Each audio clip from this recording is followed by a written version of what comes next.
توجہ فرما رہے ہیں اذان محترم؟ تو اللہ نے یہ 14 وسیلے بنائے، 14 ایک جیسے، اور اذان گرامی قدر اربوں لوگوں کو اللہ نے خلق کیا، اربوں انسانوں کو۔ آپ جا کر دیکھیے، کوئی ایک بھی دوسرے سے نہیں ملتا۔ آپ مشاہدہ کیجیے، آپ بیٹھے ہیں، چلیے اسی حال میں ہی تجربہ کر لیجیے، کوئی ایک دوسرے سے نہیں ملتا، اربوں انسان۔ آپ میں سے کوئی اٹھے اور اٹھ کر کہے نقوی صاحب یہ کیا کہہ رہے ہیں، آئیے ہم آپ کو دکھاتے ہیں، فلاں بندہ فلاں بندے سے ملتا ہے۔ میں کہوں گا جناب آپ بجا فرما رہے ہیں، لیکن پھر بھی اللہ نے سب کو مختلف بنایا، ایک دوسرے سے نہیں ملتا، ہر ایک دوسرے سے جدا ہے۔ کیوں؟ اس لیے کہ اگر کہیں پہ کوئی ایک دوسرے کا ہم شکل مل بھی جائے تو پھر بھی یہ قاعدہ کلیہ یاد رکھیے گا کہ اربوں انسان اللہ نے بنائے، اربوں انسان کے فنگر پرنٹ ایک دوسرے سے الگ بنائے۔ فنگر پرنٹ اربوں انسانوں کے ایک دوسرے سے جدا بنائے، اور جب بھی مجرم کو پکڑا جاتا ہے تو اس کے فنگر پرنٹ سے پکڑا جاتا ہے، فنگر پرنٹ سے ٹریس ہوتا ہے۔ تو اللہ نے اربوں انسانوں کو بنایا، سب کو مختلف بنایا، نہ کوئی کردار میں کسی سے ملتا ہے، نہ کوئی شکل میں کسی سے ملتا ہے، نہ کوئی صورت میں کسی سے ملتا ہے۔ اللہ نے کہا میں نے اربوں انسانوں کو بنایا، اربوں کو ایک دوسرے سے مختلف بنایا، اور میں مختلف بنانے پہ قادر ہوں۔ لیکن اللہ کی قدرت پر کوئی اعتراض کر سکتا تھا کہ یہ اللہ تو صرف مختلف بنا سکتا ہے، تو اللہ بھی انسان کی ذہنیت سے واقف تھا۔ اللہ نے کہا میں نے اربوں انسانوں کو مختلف بنایا اور 14 کو ایک جیسا بنایا، 14 کو ایک جیسا بنایا۔ یہ 14 وسیلے، اور وسیلے نبی کی صورت میں، رسول کی صورت میں، امام کی صورت میں۔ نبی بھی وسیلہ، رسول بھی وسیلہ، امام بھی وسیلہ۔ نبی جو خبر دے، رسول جو اس خبر کو، پیغام کو آگے پہنچائے، امام جو اس پیغام پر عمل کر کے دکھائے۔ میں گفتگو کے انتہائی مشکل مرحلے میں داخل ہو رہا ہوں۔ نبی بھی وسیلہ، رسول بھی وسیلہ، امام بھی وسیلہ۔ اب آئیے یہ معلوم کریں کہ تینوں وسیلے، نبی بھی، رسول بھی، امام بھی، ان تینوں میں فرق کیا ہے؟ ان تینوں میں فرق کیا ہے؟ نبی بھی وسیلہ، رسول بھی وسیلہ، امام بھی وسیلہ۔ حضرت عیسیٰ علیہ السلام نبی بھی ہیں، رسول بھی ہیں۔ حضرت ابراہیم علیہ السلام نبی بھی ہیں، پھر رسول ہیں، پھر خلیل ہیں، پھر امام ہیں۔ پوری توجہ ذہن میں، نبی، رسول اور امام میں فرق کیا ہے؟ تینوں وسیلے ہیں۔ حضرت عیسیٰ علیہ السلام نبی بھی ہیں، رسول بھی ہیں، اور ایسے رسول ہیں کہ جن سے اللہ کی صفات کا اظہار ہوا۔ جناب عیسیٰ علیہ السلام جی، صلوات پڑھ لیجیے محمد وعلی محمد۔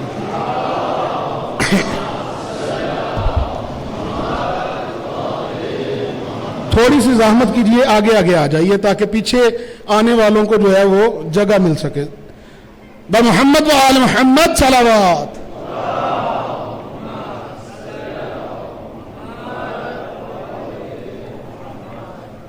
بار دیگر صلوات۔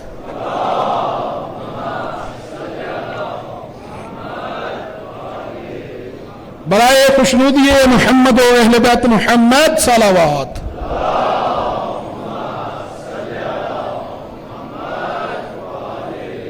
برائے تعجیل حضرت حجت بلند تر صلوات۔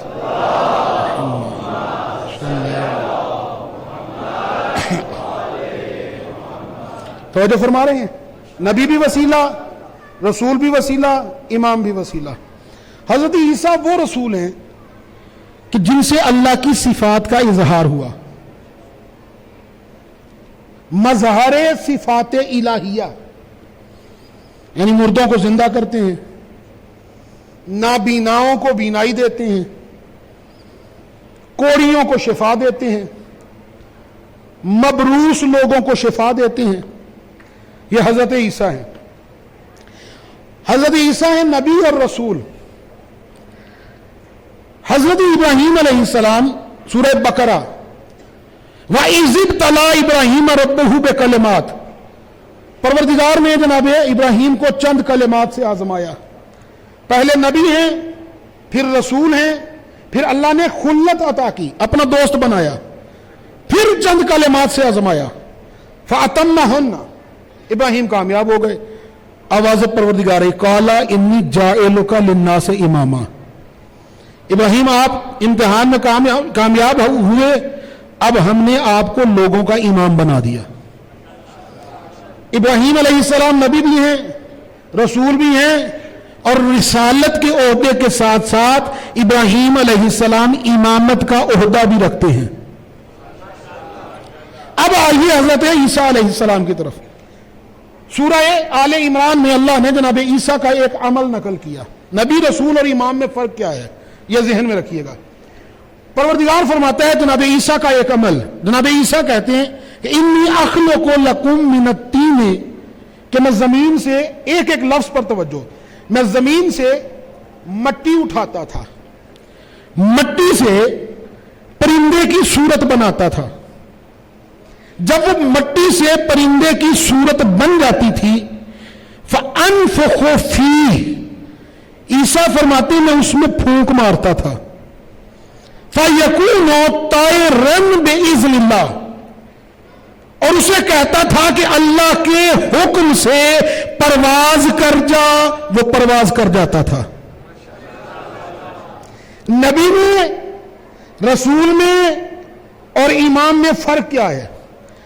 جناب عیسیٰ نبی ہیں اور رسول ہیں۔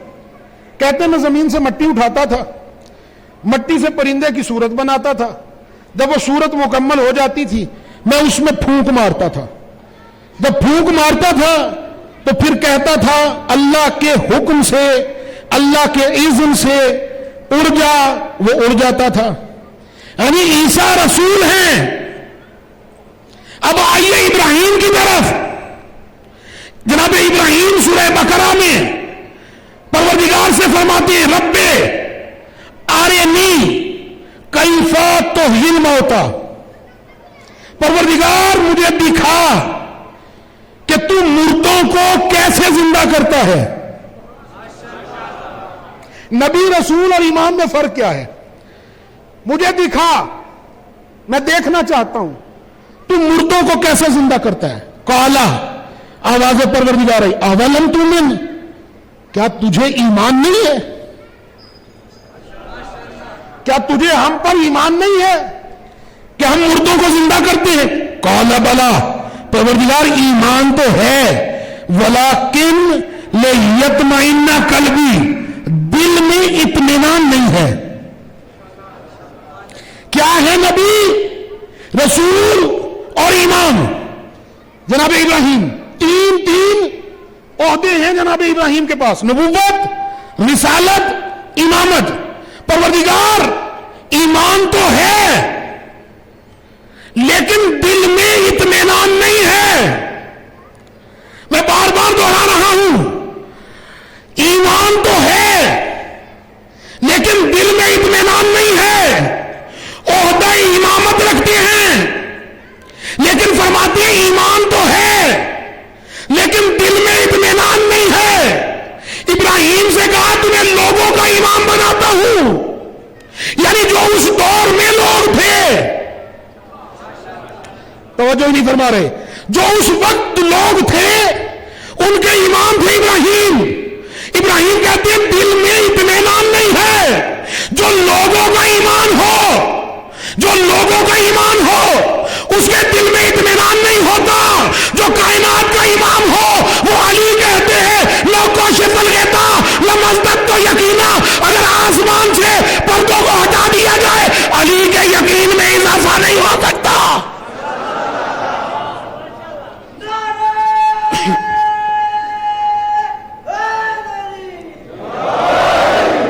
ایمان ہے، دل میں اطمینان نہیں ہے. پروردگار نے فرمایا خذ باربعۃ طیر، 4 پرندے پکڑ. کیا کہا؟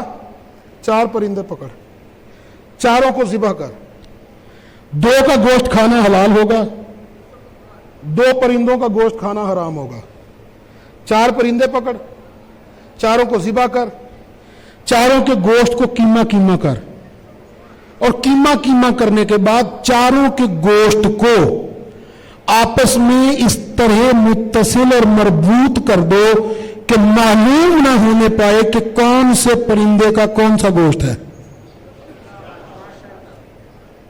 نوجوان دوستو، قرآن ہے.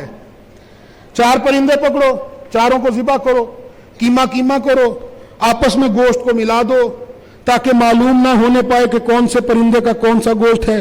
ابراہیم نے 4 پرندے پکڑے، چاروں کو ذبح کیا، چاروں کے گوشت کا کیما کیا، چاروں کے گوشت کو آپس میں مکس کر دیا. مکس کرنے کے بعد حکم ہوا اب اپنی بستی کے گرد جو 10 پہاڑیاں ہیں ان پہاڑیوں پر جا کر اے ابراہیم ان 4 پرندوں کا گوشت تھوڑی تھوڑی دور مقامات پر، مختلف مقامات پر بکھیر کر واپس آ جاؤ، رکھ کر واپس آ جاؤ. ابراہیم نے 10 پہاڑیوں پر، مختلف جگہوں پر تھوڑا تھوڑا گوشت 4 پرندوں کا ملا کر مختلف پہاڑیوں پر تھوڑی تھوڑی دور کچھ فاصلے پر گوشت رکھ کر واپس آ گئے. اب اللہ نے ابراہیم سے کہا 4 پرندوں کی چونچوں کو اپنے ہاتھ میں لے کر ہر پرندے کا نام لے کر اسے آواز دے، اسے آواز دے. ابراہیم نے 4 پرندوں کے منہ کو، چاروں پرندوں کے منکاروں کو، ان کی چونچوں کو اپنے ہاتھ میں لیا اور ہر پرندے کا نام لے کر کہا ہلمو الیک، ہلمو الیک، میری طرف آ جاؤ، میری طرف آ جاؤ.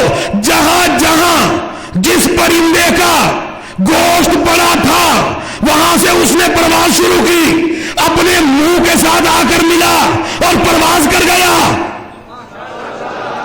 تو جو زن محترم بہت بڑا نتیجہ دینے جا رہا ہوں. وہاں سے پرواز شروع کی، اڑا، اپنے اپنے منہ کے ساتھ، اپنی اپنی چونچ کے ساتھ آ کر ملا، پرندہ دوبارہ بنا اور اڑ گیا، پرواز کر گیا. عیسیٰ پرندہ بناتے تھے تو اجازت لیتے تھے. ایسے سنیں گے تو میں چھوڑ دوں گا، میں پورا خون جگر دے رہا ہوں. عیسیٰ پرندہ بناتے تھے تو اللہ سے اجازت لیتے تھے باذن اللہ، تب وہ پرواز کرتا تھا. کوڑیوں کو شفا دیتے تھے تو باذن اللہ، اندھوں کو بینائی دیتے تھے تو باذن اللہ. یعنی اجازت خدا کے محتاج عیسیٰ ہے رسول، ابراہیم ہے امام. مجھے پورے قرآن میں کہیں نہیں ملا کہ جب ابراہیم نے پرندوں کے گوشت کو بلایا ہو تو اللہ سے اجازت لی ہو. کیا سن رہے ہیں آپ؟ پورے قرآن میں نہیں ملتا کہ ابراہیم نے جب پرندوں کو بلایا ہو تو ساتھ میں یہ کہا ہو قم باذن اللہ، بلکہ صرف بلایا کہ آؤ. وہ پرندوں کا گوشت آیا، اپنی منکاروں کے ساتھ لگا، دوبارہ پرندہ بنا اور پرواز کر گیا. میں بڑا پریشان تھا کہ یہ وجہ کیا ہے. عیسیٰ بار بار اجازت مانگتے ہیں، عیسیٰ بار بار اجازت مانگتے ہیں، ابراہیم اجازت نہیں مانگتے. وجہ کیا ہے؟ چھٹے امام کی بارگاہ میں حاضر ہوا، مولا وجہ کیا ہے؟ عیسیٰ بار بار اجازت مانگتا ہے، ابراہیم اجازت نہیں مانگتا. تو مولا نے مسکرا کر کہا عیسیٰ کو اجازت مانگنے کی اس لیے ضرورت تھی کہ عیسیٰ کے صلب میں ہمارا نور نہیں تھا. ابراہیم کو اجازت مانگنے کی ضرورت اس لیے نہیں تھی کہ ابراہیم کے صلب میں ہمارا نور تھا. ابراہیم ارادہ کرتے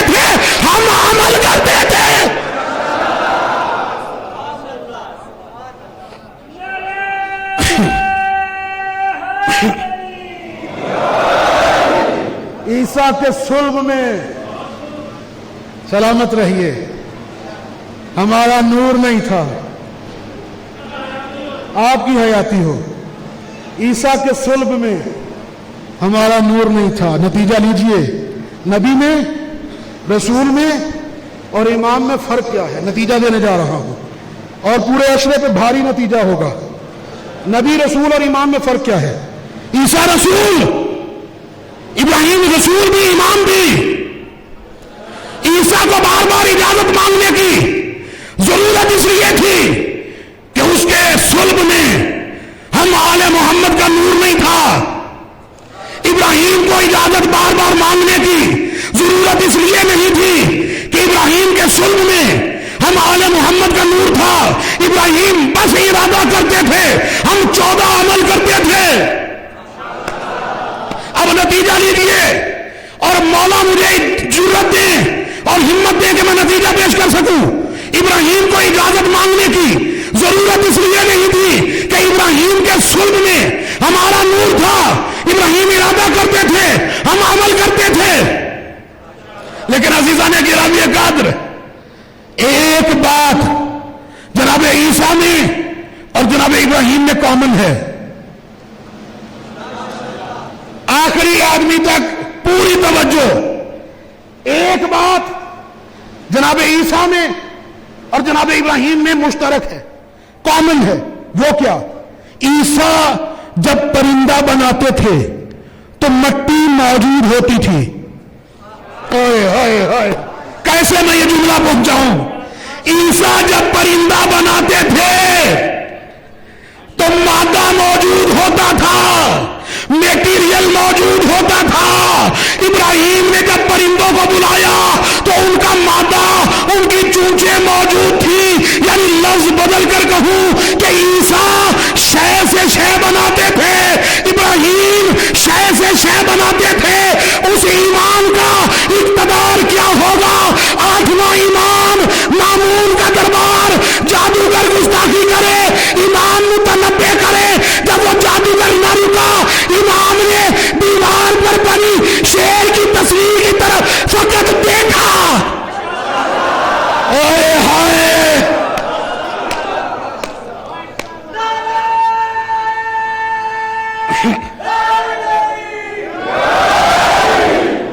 اس ایمان کا کیا اقتدار ہوگا؟ سلامتی، اس ایمان کا کیا اقتدار ہوگا؟ 8واں ایمان، عیسیٰ شے سے شے بنائے۔ اسد صاحب میری طرف دیکھیے، عیسیٰ شے سے شے بنائے، ابراہیم شے سے شے بنائے۔ 8واں ایمان کیا اقتدار ہوگا؟ مامون کا دربار، جادوگر مسلسل گستاخی کر رہا ہے، امام بار بار منع کر رہے ہیں، باز آ جا، رک جا، ہمیں پہچان، ہمیں پہچان۔ جادوگر نہیں رک رہا، امام نے دربار میں دیوار پر بنی ہوئی شیر کی طرف نہیں، شیر کی تصویر کی طرف فقط دیکھا۔ وہ جو لا شے تھا، شے بن کر آ گیا۔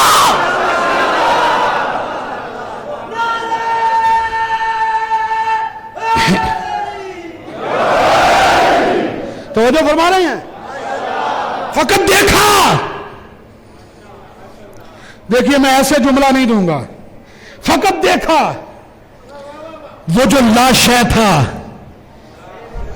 وہ جو کاغذ کا شیر تھا، وہ جو تصویر کا شیر تھا، وہ جو لا شے تھا، اس کے رگوں میں خون پیدا ہوا۔ تصویر کے شیر پر گوشت چڑھنا شروع ہوا۔ وہ جو لا شے تھا، جو کاغذ کا شیر تھا، اصلی شیر بن کر اس تصویر میں سے نکل کر امام رضا کے قدموں پہ سر رکھ کر کہتا ہے، مولا میرے لیے کیا حکم؟ مولا نے بس اتنا کہا، دربار میں ذرا ہمارے دشمن کی تو خبر لے۔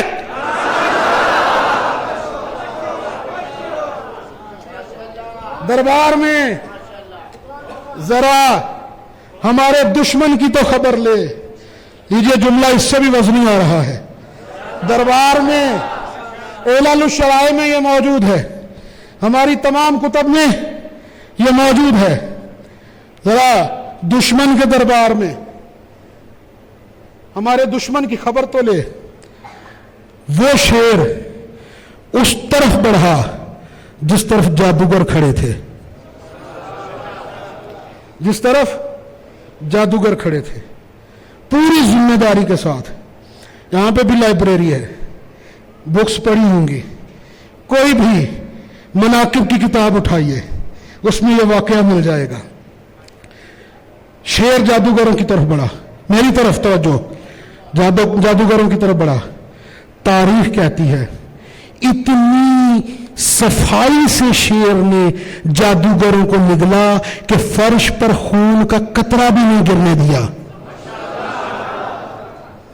اتنی صفائی سے جادوگروں کو نگلا کہ زمین پر خون کا ایک قطرہ بھی نہیں گرنے دیا۔ لیں یہ جملہ لیجئے اور مجھے اجازت دیجئے، جادوگروں کو نگل لیا، میں نے اشارہ کر کے گزرنا ہے، آپ نے پہنچنا ہے، اور آپ کی داد کی آواز نجف تک علی کی دہلیز سے ٹکرانی چاہیے، امام رضا کے حرم کی دہلیز سے ٹکرانی چاہیے۔ جادوگروں کو شیر نگل کر واپس ایمان کی طرف پلٹا، سر کو قدموں میں رکھا اور رکھ کر کہتا مولا میرے لیے کوئی مزید حکم ہو تو فرمائیے۔ اب مولا نے دیکھا دور کھڑا مامون کانپ رہا تھا، میری طرف دیکھیے، دور کھڑا مامون، میں منظر دکھاؤں گا، دور کھڑا مامون کانپ رہا تھا، دور کھڑا مامون کانپ رہا تھا۔ امام نے مامون کی طرف دیکھا، کانپتے ہوئے ہاتھوں سے مامون ہاتھوں کو جوڑ کر کہتا ہے مولا مولا مولا میری کیا اوقات ہے، میرے تو بڑے بڑے کہہ گئے، اگر آپ نہ ہوتے۔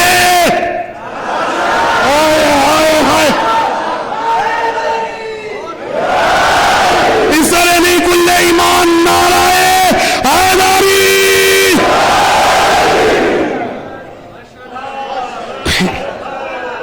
یا علی یا علی،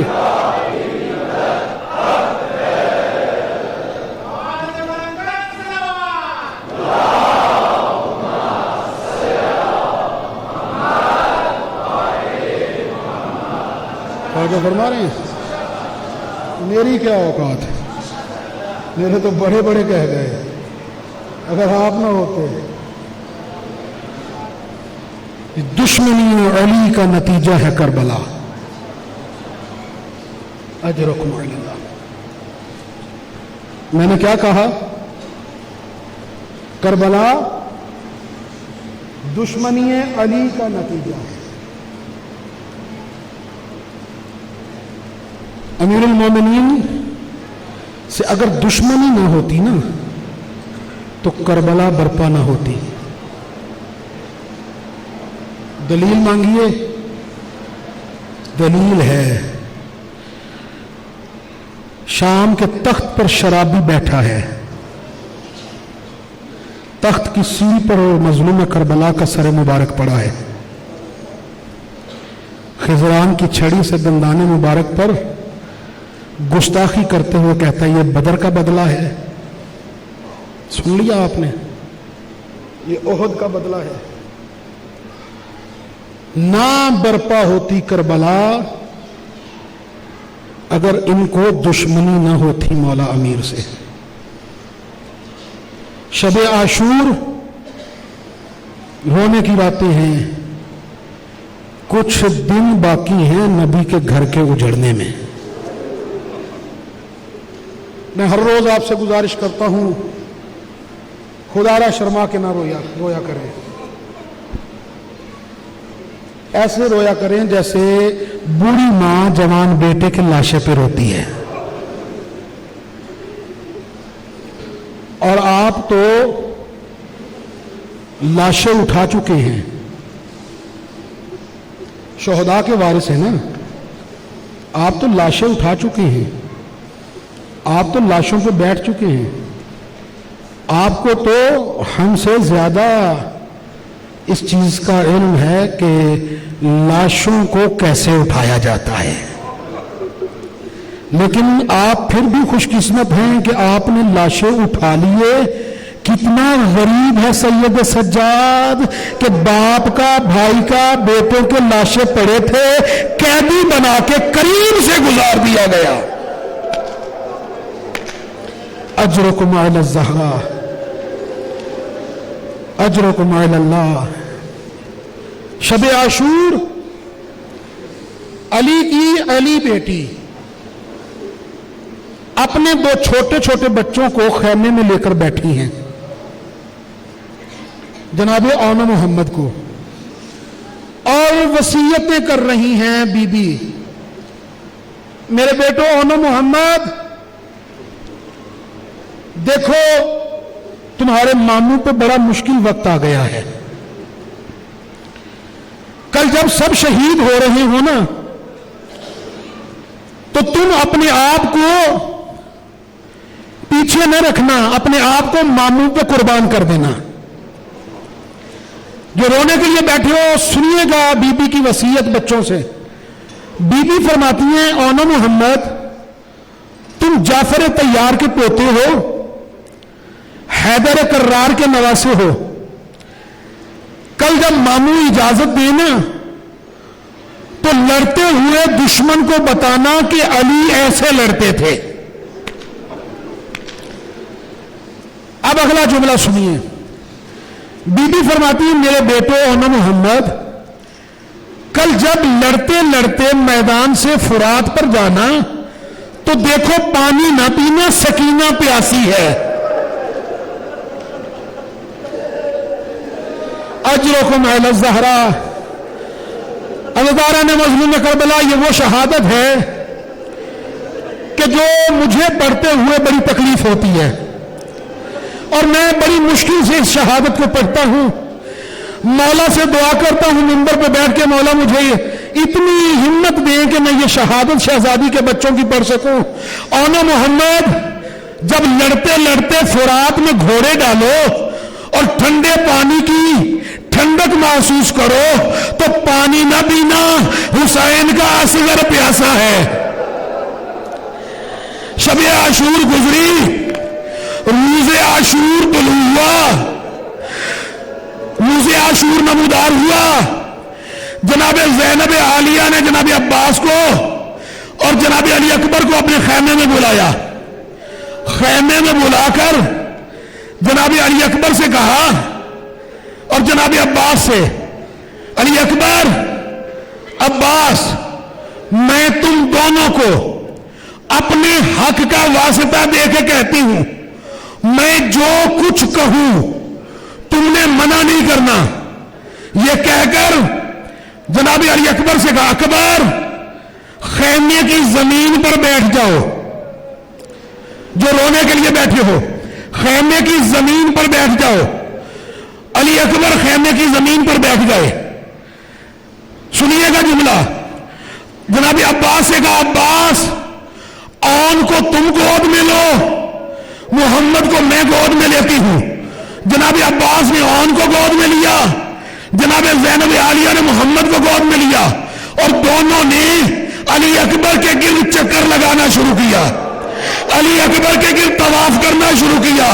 طواف کرتی جاتی تھی بی بی اور کہتی جاتی تھی بار الہ یہ میرے اون محمد علی اکبر کا صدقہ ہے. اجرکم علی الزہرا. مولا آپ کی بہنوں بیٹیوں کی چادروں کی حفاظت کرے. اٹھاؤ جھولیوں کو اور مانگو دعا. مولا شہزادی کے بیٹوں کے صدقے آپ کی دعاؤں کو قبول کرے. اجرکم علی اللہ. طواف کرتی جاتی ہے اور کہتی جاتی ہے بار الہ یہ میرے دونوں بیٹے علی اکبر کا صدقہ ہے. اونو محمد کو جناب عالیہ نے ماموں کے پاس بھیجا، جاؤ اجازت لے کر آؤ. امام حسین کے پاس گئے، اجازت نہیں ملی، واپس آ گئے، خیمے کے باہر بیٹھ گئے. کچھ دیر گزری، شہزادی نے دیکھا میرے بچے نہیں آئے. خیمے سے باہر دیکھا، دونوں